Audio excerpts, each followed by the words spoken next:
Hello my dear students, कैसे हैं आप सब। मैं उम्मीद करता हूं आप लोग अच्छे होंगे।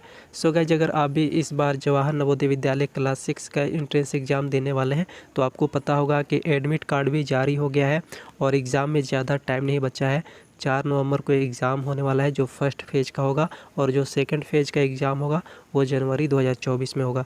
तो अगर आपका फर्स्ट फेज़ में एग्ज़ाम है तो आपको तैयारी करनी चाहिए ज़ोर शोर से, क्योंकि ज़्यादा टाइम नहीं बचा है, बहुत ही कम टाइम है। तो आपको जो मैथ्स का क्वेश्चन है आपको प्रैक्टिस करना चाहिए, गणित का क्वेश्चन। तो आज की इस वीडियो में हम स्टार्ट करने वाले हैं कक्षा 6 का जो गणित है। जो भी मैथ्स का क्वेश्चन पूछा जाता है बार बार जो रिपीट होता है वही गणित का क्वेश्चन हम लेकर आए हैं। तो आप इस वीडियो को पूरा देखिएगा। वीडियो पसंद आए तो लाइक कीजिएगा। अभी तक अगर हमारे चैनल को सब्सक्राइब नहीं किए हैं तो सब्सक्राइब करके बेल आइकन को प्रेस कीजिएगा। इस वीडियो में मैंने ऐसे क्वेश्चन को पिकअप किया है जो बार बार पूछा जाता है, जो जिस टॉपिक से बार बार क्वेश्चन को रिपीट किया जाता है वही टॉपिक हम लेकर आए हैं।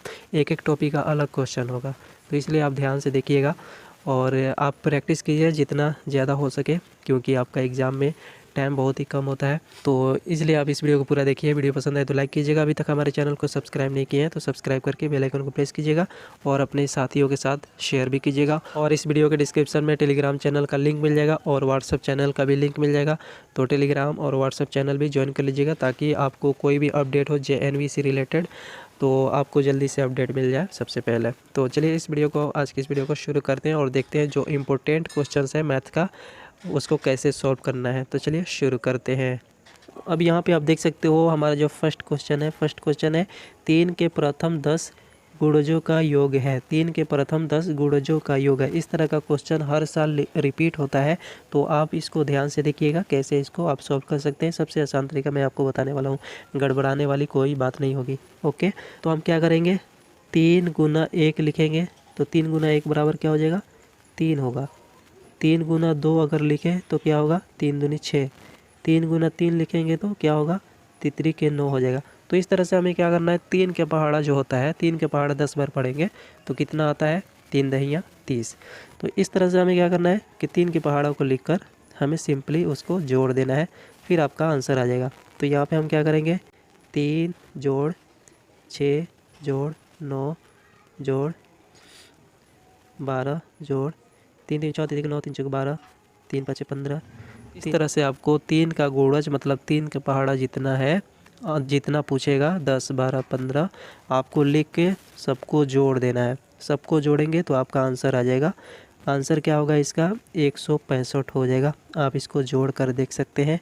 तो 165 यहाँ पे 3 नंबर ऑप्शन में दिया है 165, तो हमारा जो 3 नंबर ऑप्शन है ये सही आंसर हो जाएगा। तो इस तरह से आप सॉल्व करके यहाँ पे आंसर पिक कर सकते हो। तो अब चलिए नेक्स्ट देखते हैं। अब यहाँ पे देखते हैं तो दूसरा नंबर क्वेश्चन क्या कह रहा है, कह रहा है कि एक दुकानदार प्रत्येक कॉपी 12 रुपया की बेचता है या 5 के एक पैकेट को 50 में बेचता है। मुझे 13 कॉपियों के लिए कम से कम कितनी राशि देनी होगी। तो एक कॉपी को कितना में देता है, 12 रुपया में देता है। और अगर 5 कॉपी का एक पैकेट लेंगे, 5 कॉपी का एक पैकेट लेंगे तो हमें यहाँ पे 50 रुपया में ही मिल जाएगा। तो हमें 10 रुपया का बचत होगा, क्योंकि 5 अगर कॉपी लेते 12 रुपया करके तो 12 5 60 हो जाता, लेकिन 5 कॉपी यहाँ पे 50 रुपये में दे रहा तो हमें 10 रुपया का बचत होता है। तो इस तरह से पूछ रहा है कि मुझे 13 कॉपियों के लिए कम से कम कितनी राशि देनी होगी। तो 5 कॉपी का एक पैकेट मिलता है 50 रुपया में, तो हम 2 पैकेट ले लेंगे। तो 2 पैकेट कितने में आ जाएगा, 100 रुपया में 2 पैकेट आ गया। 2 पैकेट का मतलब हो गया कितना, 10 कॉपी हो गया। अब बचा 3 कॉपी, मुझे 13 लेना है तो 10 ले लिया, 3 बचा, ये तो 100 रुपये का हो गया 10 कॉपी। अब 3 कॉपी बचा, तो एक कॉपी अगर 12 रुपया मिलता है तो 3 कॉपी कितना के हो जाएगा, 12 तियाँ 36 रुपया का 3 कॉपी हो जाएगा। तो अब 100 रुपया प्लस 36 रुपया, तो हमें क्या हो जाएगा, 136 रुपया। तो आप देखोगे ऑप्शन नंबर 2 में यहाँ पे 136 दिया गया है, तो आप यहाँ पे टिक कर सकते हो 136 पे, तो आपका आंसर सही हो जाएगा। तो इस तरह से आप सॉल्व कर सकते हो। अब चलिए बढ़ते हैं, नेक्स्ट देखते हैं क्वेश्चन। सो नेक्स्ट क्वेश्चन है यहाँ पे हमारा, तो आप देख सकते हो यहाँ पे क्या दिया है, 78 दिया है, गुना 11 दिया है, गुना 0 दिया है, गुना 2 दिया है। तो हमें क्या करना है, यहाँ पे गुना का चिन्ह दिया है, तो हमें गुना का चिन्ह देता है तो सब में क्या करना होता है, सब में गुना करना होता है। लेकिन आपको एक बात ध्यान देना है, जीरो में किसी भी अंक से गुना करेंगे तो जीरो होता है आंसर, या किसी अंक में आप जीरो से गुना करेंगे या जीरो में किसी अंक से गुना करेंगे तो इसका आंसर जीरो ही होता है। तो यहाँ पे क्या हो जाएगा, हम अगर 78 में 11 में और 2 में गुना करेंगे और जीरो में गुना करेंगे तो जीरो हो जाएगा। अगर यहाँ पे जीरो में 2 से गुना करेंगे, फिर 78 में 11 में करेंगे, फिर इसमें करेंगे तो जीरो का जीरो ही होगा। तो कभी भी आप गुना में रहेगा तो यहाँ पे आपका आंसर जीरो हो जाएगा। तो इसका मतलब क्या हुआ, हमारा जो 3 नंबर ऑप्शन है जीरो, ये सही हो जाएगा। तो इस तरह से आप आंसर पे टिक कर सकते हो। तो अब चलिए बढ़ते हैं नेक्स्ट क्वेश्चन यहाँ पे देखते हैं। तो नेक्स्ट क्वेश्चन यहाँ पे दिया है हमारा, एक वर्गाकार पार्क की भुजा 100 मीटर है तो पार्क का परिमाप है। अगर एक वर्गाकार पार्क की भुजा 100 मीटर है तो पार्क का परिमाप क्या होगा। अब वर्गाकार का मतलब क्या होता है, वर्ग किसे कहते हैं, स्क्वायर को वर्ग कहते हैं। वर्ग का जो चारों भुजा होता है बराबर होता है। अब यहाँ पे ये एक वर्ग हो गया, इसका एक भुजा अगर 100 मीटर है तो इसका परिमाप क्या होगा। परिमाप मतलब पूरा भुजा का हमें बताना है, इसका पूरा भुजा कितना का हो जाएगा ये हमें परिमाप बताना है। तो वर्ग का जो परिमाप होता है क्या होता है, 4 गुना भुजा होता है, 4 गुना एक भुजा। तो हम कैसे निकालेंगे, 4 गुना एक भुजा यहाँ पे दिया है 100 मीटर का, तो 4 गुना 100 करेंगे तो क्या आ जाएगा, 400 आ जाएगा। तो इस तरह से आपका आंसर हो जाएगा 400। यहाँ पे 2 नंबर ऑप्शन सही हो जाएगा, 400 मीटर। और इस तरह से आप ऐसे भी देख सकते हो, एक भुजा अगर 100 मीटर का है तो 4 भुजा कितना का हो जाए, 100 100 100 100 कर दो सबको बराबर, तो 400 ऐसे ही आपका आंसर निकल जाएगा। तो इस तरह से आपको टाइम नहीं देना है, आपको ध्यान से देख लेना है एक बार, बस आपका आंसर सही आ जाएगा। अब चलिए बढ़ते हैं नेक्स्ट क्वेश्चन क्या है, चलिए देखते हैं। अब यहाँ पे देख सकते हो क्वेश्चन दिया है, 12 किलोग्राम आलूओं का मूल्य 360 रुपया है तो 8 किलोग्राम आलूओं का मूल्य कितना होगा। अब यहाँ पे 12 किलोग्राम आलू का मूल्य कितना दिया है, 360। अब इसमें क्या करेंगे, 360 में हम 12 से भाग देंगे तो 12 तिहाई कितना हो जाएगा, 12 तिहाई 36 हो गया, और जीरो यहाँ पे लगा देंगे तो 30 आ गया। 1 किलो आलू का मूल्य कितना आ गया, 30। तो सबसे पहले हमें 1 किलो आलू का मूल्य निकालना होगा, तो 1 किलो आलू का मूल्य 30 रुपये निकल गया। तो अब यहाँ पे हमें क्या करना है, 8 किलोग्राम आलूओं का मूल्य पता करना है। तो 8 में अब 30 से गुना कर देंगे, 8 में 30 से गुना करेंगे तो कितना हो जाएगा, 8 त्रिके 24, 8 त्रिके 24, 24 पे एगो जीरो लगाना है ये वाला, कितना हो जाएगा 240। अब 240 देखेंगे ऑप्शन में कहाँ दिया है, तो यहाँ पे दिया है 4 नंबर पे, आपका आंसर ये सही हो जाएगा। तो इस तरह से आप सॉल्व कर सकते हो। अब चलिए देखते हैं नेक्स्ट क्वेश्चन क्या दिया है। अब यहाँ पे दिया है लसा ज्ञात करना है। अब मैं आपको लसा ज्ञात करने का सबसे आसान तरीका बताने वाला हूँ आपको, आप देखो ध्यान से। यहाँ पे दे रहा 6, 10 तथा 15 का लसा ज्ञात करें। तो लसा ज्ञात करने के लिए आप क्या करते होंगे, एलसीएम 6 लिखते होंगे, 10 लिखते होंगे और 15 लिखते होंगे। इस तरह से आप इसको करते होंगे।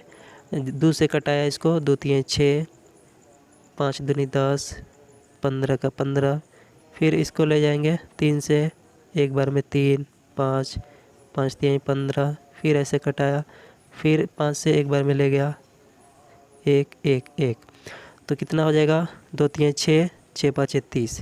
यहाँ पे हमारा जो आंसर है 30 आ रहा। अब इसका शॉर्टकट तरीका मैं आपको बताने वाला हूँ, किस तरह से इसको आप सॉल्व करोगे। एलसीएम को आपको यहाँ पे ध्यान देना है, जैसे यहाँ पे 6 दिया है और 10 दिया है और फिर 15 दिया है, तो जो सबसे बड़ी संख्या दिया रहेगा उसको हम देखेंगे कि दोनों से कट रहा है या नहीं कट रहा है। जो बाकी के दोनों है इससे कट रहा है या नहीं कट रहा है। तो 15 तो 10 से नहीं कटेगा और ना ही 6 से कटेगा, दोनों से नहीं कट रहा। अब जो बड़ी संख्या है इसको 2 गुना करेंगे तो 15 दूनी क्या हो जाएगा 30 हो जाएगा। अब फिर देखेंगे कि दोनों से कट रहा है या नहीं कट रहा है, तो 10 तिहाई 30 पूरा कट जाएगा, 6 पचे 30 पूरा कट जाएगा। तो इस तरह से हमारा जो एलसीएम है वो 30 हो जाएगा। तो इस तरह से आप इसको सॉल्व कर सकते हो आसान तरीके से। अब चलिए बढ़ते हैं नेक्स्ट क्वेश्चन देखते हैं। तो यहाँ पे श्रेणी वाला ये क्वेश्चन आ गया यहाँ पे। सो यहाँ पे देखते हैं क्या दिया है प्रश्न। तो लिखा है श्रेणी 1 2 4 8, उसके बाद डॉट डॉट डॉट अगला पद है। तो हमें अगला पद यहाँ पे बताना है। तो इस तरह से श्रेणी को आप कैसे सॉल्व करोगे, यहाँ पे आपको थोड़ा सा दिमाग लगाना है। आपको देखना है क्या दिया है, 1 दिया है, फिर 2 दिया है, फिर 4 दिया है, फिर 8 दिया है। तो किस तरह से ये बढ़ रहा है आपको यही ध्यान देना है। तो यहाँ पे 1 है, फिर 2 दिया, तो इसका मतलब क्या है कि 2 गुना किया, 1 के बाद 2 गुना किया, फिर 2 को 2 गुना किया 4, फिर 4 को 2 गुना किया 8। तो क्या कर रहा है यहाँ पे 2 गुना कर रहा है।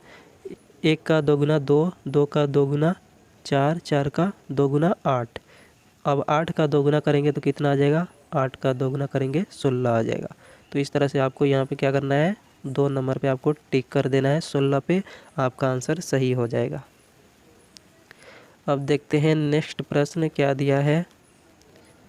तो यहाँ पे 8 नंबर क्वेश्चन दिया है। 900 रुपया का 30% निम्नलिखित में से किसके बराबर होगा। अब यहाँ पे आपको परसेंटेज निकालना है। परसेंटेज से 2-4 प्रश्न पूछे जाते हैं, ज़्यादा प्रश्न पूछा जाता है परसेंटेज से, तो आपको ये ध्यान से देखना है। 900 का 30%, तो जितना का परसेंट पूछेगा सबसे पहले उसको लिखेंगे। 900 लिख दिया यहाँ पे, फिर का दिया है तो का मतलब यहाँ पे गुना का चिन्ह देंगे। फिर 30% पूछ रहा तो यहाँ पे 30 लिख देंगे। फिर उसके बाद परसेंट का मतलब 100, यहाँ पे नीचे 100 को लिख देंगे। अब यहाँ से इसको क्या करेंगे, 1 0 कटाएंगे, फिर 1 0 कटाएंगे इसमें, फिर 1 0, फिर 1 0। अब क्या बचा, यहाँ पे बचा इस दोनों में गुना करना है, तो 9 तिया 27, 9 तिया 27 लिख दिया। अब यहाँ पे एक बचा 0, तो 0 को यहाँ पे लगा देना है। क्या आ जाएगा आंसर, 270 रुपया आ जाएगा। तो 270 देखेंगे ऑप्शन में कहाँ है, तो ऑप्शन में 3 नंबर पे दिया गया है 270 रुपया। तो इस तरह से आपको सॉल्व करना है। अब चलिए देखते हैं नेक्स्ट प्रश्न। अगला प्रश्न क्या दिया है, ये औसत से है। तो अगला प्रश्न औसत का है, तो आपको ध्यान से देखना है। औसत का भी प्रश्न आपसे पूछा जाता है। तो 9 नंबर प्रश्न है। इसमें क्या कर रहा है, 3 5 7 9 का औसत है।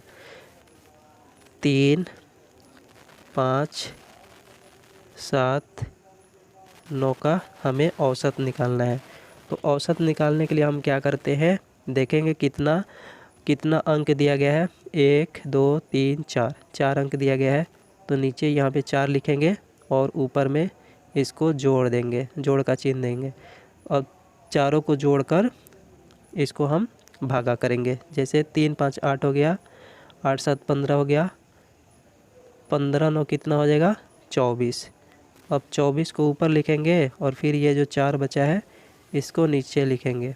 अब कितना से कटेगा, 6 से कट जाएगा पूरा, 6 चौके 24।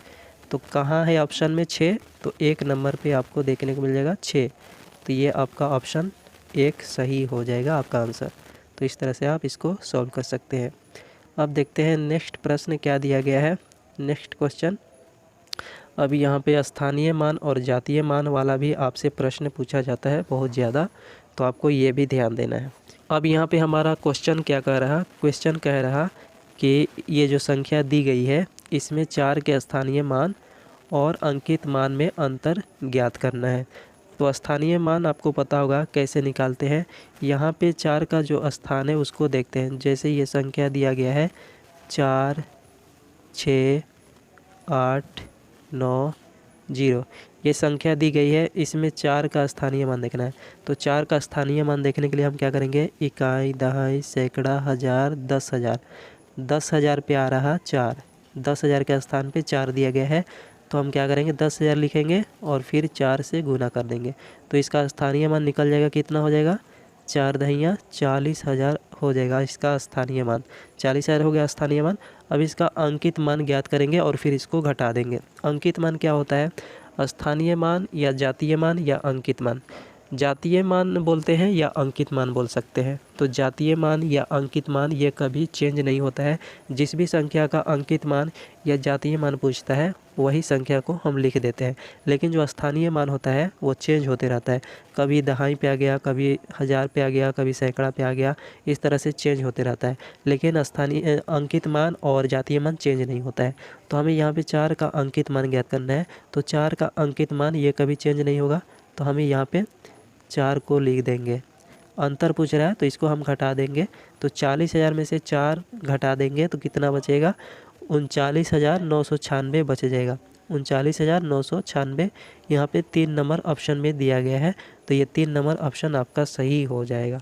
तो यही था 10 प्रश्न जो कि अलग अलग जो कैटेगरी से है, जो कि अलग अलग टॉपिक से है। इसी टॉपिक से बहुत ही ज़्यादा प्रश्न पूछा जाता है। सो इस तरह से आप मैथ्स के प्रश्न को बहुत आसानी से हल कर सकते हैं। तो आप ज़्यादा से ज़्यादा प्रैक्टिस कीजिए ताकि आप एग्ज़ाम में जल्दी से 20 क्वेश्चन को सॉल्व कर पाएँ बहुत ही जल्द। तो आपको इस तरह से ध्यान देना है।